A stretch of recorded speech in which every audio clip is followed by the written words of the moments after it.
Louco do céu, começa agora mais um GorpaCast.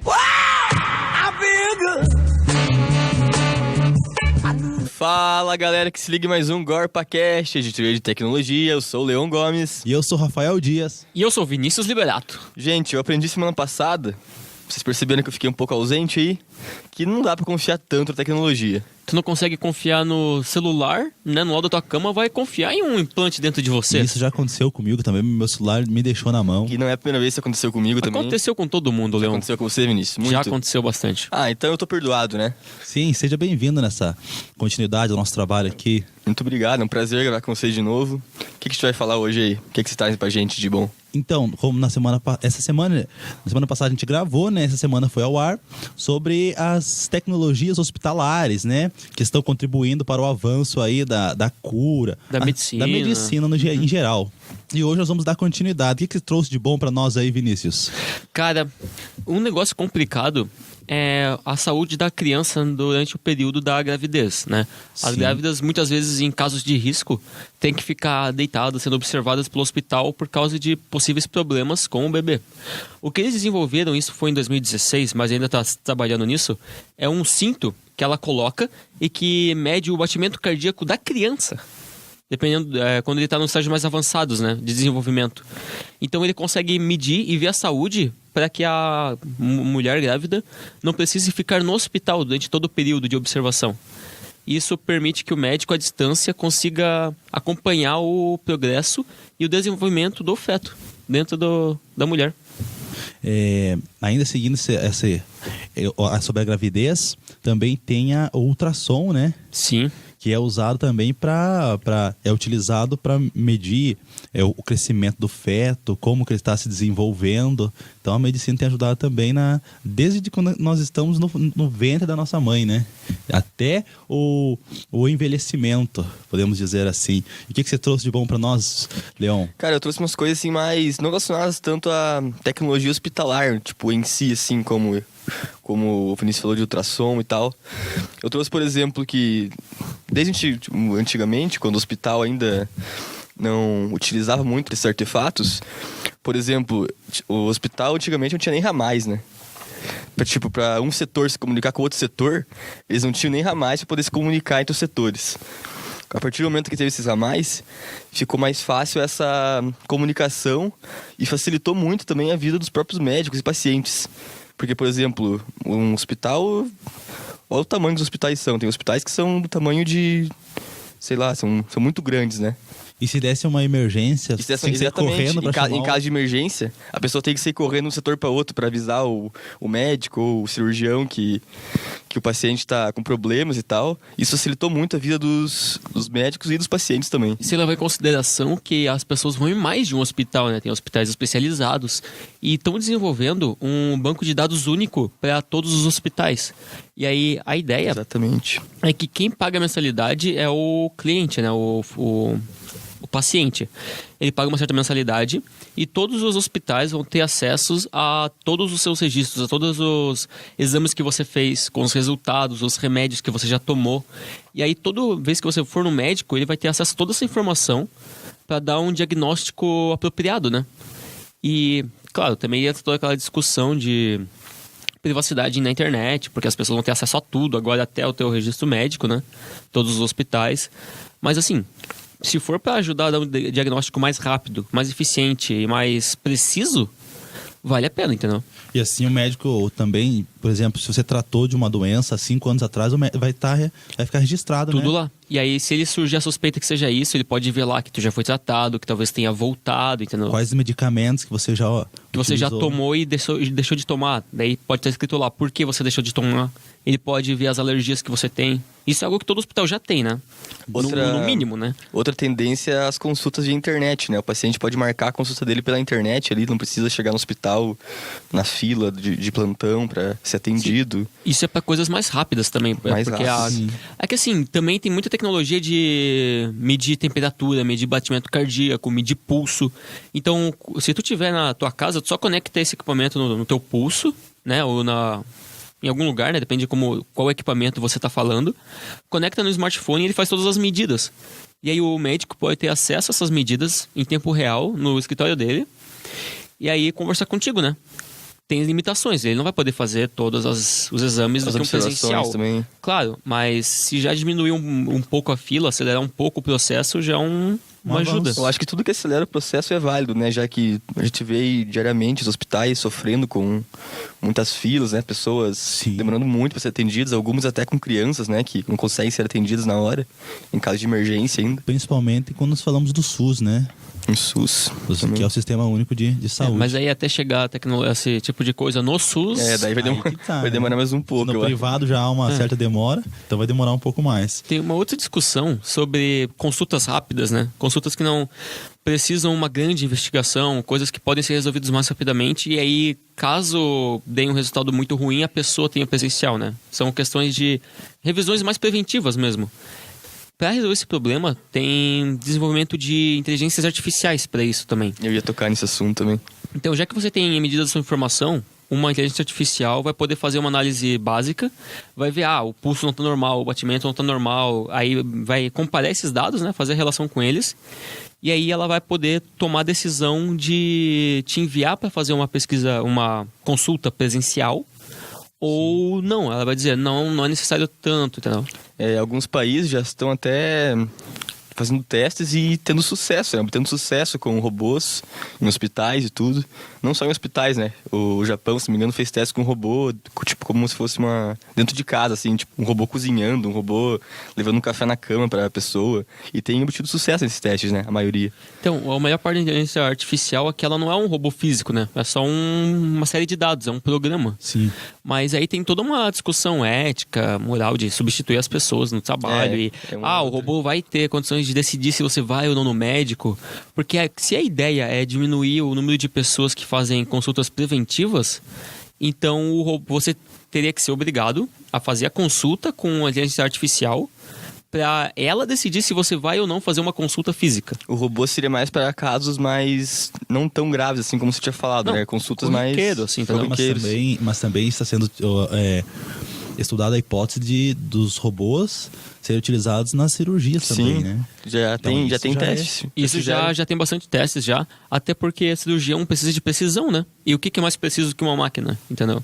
E também tem os braços mecânicos que os médicos iriam guiar, né? Eles ficariam em uma sala, olhando para um certo monitor que iria ampliar, ou digamos, se fosse fazer uma cirurgia, né, no coração, essa tela iria ampliar o coração e ele colocaria os braços, parece que a gente está dentro de um filme, né? E ali ele iria guiar os braços. Talvez a gente possa discutir isso em outro podcast ou numa conversa de bar, enfim. O que vocês acham sobre... a inteligência artificial nos hospitais, um robô fazendo cirurgia, até que ponto vocês acham que isso é vantajoso? Cara, é o seguinte, quando pegado na Revolução Industrial, que muita gente perdeu o emprego porque as máquinas começaram a fazer as montagens e tal, é a mesma coisa, entendeu? Elas vão fazer algumas consultas, podem fazer algumas análises de dados, então algumas pessoas vão perder emprego, mas vai aumentar a eficiência também. Então, é a mesma discussão, entendeu? De máquina tomando o emprego das pessoas.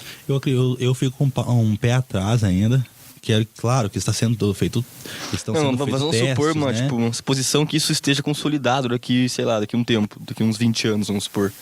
Acho que não tem como a gente lutar contra, né? Não tem como, mas você acha, a questão dos empregos e tal? Sim, com certeza vai diminuir. Vai diminuir, né? Mas vendo por esse lado também, os robôs eles não se prepararam, não fizeram a faculdade de medicina, né? Então tem muita coisa que precisa evoluir ainda para chegar nessa realidade. Mas vai... A não ser que seja se tratando de uma inteligência artificial, médicos, né? Não, então, o que eu tô falando. Tipo, tu não ensina os robôs do mesmo jeito que tu ensina humanos, entendeu? É completamente diferente. Então, o que a gente aprende em 4 anos, 7 anos, eles aprendem em 6 meses, entendeu? Menos até, dependendo da tecnologia implementada. Mas enfim, Rafael, tu tinha trazido um negócio relacionado a Smart Pills? Como é que é o negócio? Isso, das pílulas inteligentes. Como que funcionaria, né? Está sendo estudado ainda esse artifício, né? Essas pílulas, elas teriam microsensores.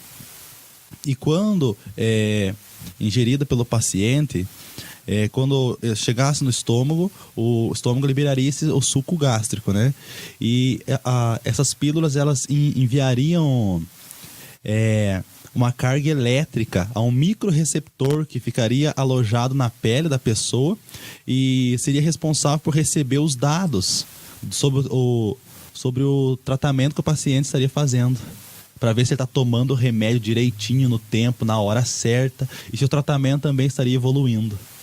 Seriam as pílulas inteligentes. Cara, falando em tomar remédio na hora certa, tem uma tecnologia sendo desenvolvida desde 2016, que é assim, é uma pequena placa de metal com vários remédios dentro, né? Ela é instalada dentro do corpo da pessoa e ela é programada para liberar os remédios no momento certo. Então tu não precisa lembrar de tomar o remédio. Quando chega o horário, a pílula desmancha uma das partes de metal e o remédio é liberado no teu organismo. E essa é uma forma de não esquecer de tomar o antibiótico e acabar piorando a situação, entendeu? É só fazer um comentário ainda sobre o uso dos robôs. Também está sendo estudada a hipótese da cirurgia à distância. Ah, sim. Se tivesse um doutor, um especialista, por exemplo, aqui no Brasil, ele comandaria um robô que estaria lá na Europa, por exemplo. Não precisaria ele ir daqui até lá. Então veja só que maravilha, né? Isso pode salvar vidas. Sim, não precisa levar até lá, não precisa ele se deslocar, né? O deslocamento. O deslocamento muitas vezes é o que acaba acabando com a vida do paciente, né? O tempo que a pessoa demora para se deslocar. Não ter um especialista por perto é sempre um problema, né? Que a gente enfrenta desde muito tempo. Vocês já ouviram falar também do marca-passo? Já. Com certeza já ouviram falar, né? Sim, também é uma realidade aí que está evoluindo cada vez mais, o tamanho, né? O modo de agir. O marca-passo também é responsável por cuidar, digamos assim, da saúde do coração. Uhum. A pessoa que tem um problema com o batimento cardíaco, o marca-passo está ali para enviar essa carga elétrica para despertar o coração caso ele esteja um pouco lento. Então isso já faz parte das pessoas. E volta naquela discussão, Vinícius, do corpo estranho. Que o nosso corpo ele rejeita muitas coisas, né? E tende a expulsar. Mas o marca-passo, ele fica Não, ali, a gente né? eles estão contornando isso, entendeu? O negócio é que o marca-passo é diferente de um órgão novo, É um entendeu? órgão, né? É uma máquina acoplada e tal. O que as pessoas fazem também é... Quando a pessoa tem uma parte do corpo amputada, e aí eles têm aqueles braços mecânicos, né? Que a pessoa poder usar, tá sendo bastante usado já.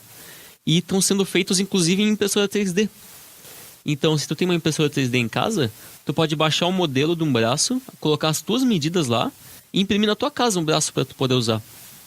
E também está sendo usado no estudo antes das cirurgias, a impressora 3D, né? Sim, para testar o tamanho, tudo, se está funcionando corretamente, para depois fazer uma prótese permanente para a pessoa. Que coisa, hein, Leon? Coisa boa, né? Algumas farmácias estão, inclusive, fazendo pílulas em impressoras 3D e aí depois só colocam o medicamento. Aquelas drogarias de manipulação, que aí a quantidade depende da receita que tu envia para a farmácia, eles fazem a pílula e colocam a dosagem que você pediu. Aí a impressora 3D... E também a impressora 3D vai ser utilizado na verdade, para, digamos, para o procedimento pré-cirúrgico. Porque através daquilo dali pode ser feito, por exemplo, tirar como se fosse um xerox de como está o rim da pessoa, de como está o coração, aí sai da mesma forma como está o coração da pessoa, dentro dela sai aquele rim, né, em 3D, aí o médico pode analisar e na hora de fazer a cirurgia ele já vai com maior precisão, sabendo como está, né? Ele faz um modelo do órgão real Isso na impressora mesmo. 3D para ele poder observar de próximo, poder tocar, mexer nele ali, né? Aí a hora que ele for fazer a cirurgia ele já sabe como está o Tá órgão. mais familiarizado com o negócio. Só para mostrar então um pouco da relevância da tecnologia na área da saúde, mais especificamente a hospitalar, desde que segundo a Sociedade Brasileira de Informática em Saúde, cerca de 25% dos hospitais eles utilizam tecnologia, né? Quando esse número foi evoluindo, quando o Brasil ainda não... Os hospitais não utilizavam muito isso. Desde que esse número começou a aumentar, a redução dos erros médicos diminuiu, a confiabilidade e segurança no acesso a informações aumentou, a redução de custos diminuiu, A redução do custo diminuiu, isso é óbvio, né? Satisfação dos pacientes aumentou também. Desde que a informática começou a ter... A informática não, a tecnologia, no modo geral, começou a ser mais implementada nos hospitais aí. Então, galera, é isso aí. Vamos encerrar por aqui hoje. Já deu nosso tempo. Poxa vida, né? Fica um gostinho de quero mais. Sempre vai ter mais alguma coisa pra falar, mas vamos ficar por aqui. Vamos ficar por aqui hoje. Muito obrigado, pessoal. Acompanhem nossa página no Facebook, nosso canal no YouTube. Nos deem sugestões de pauta, elogios, críticas. E Vinícius fica por aqui. Até mais. Valeu, galera. Um abraço do Rafael. Valeu, galera. Abraço.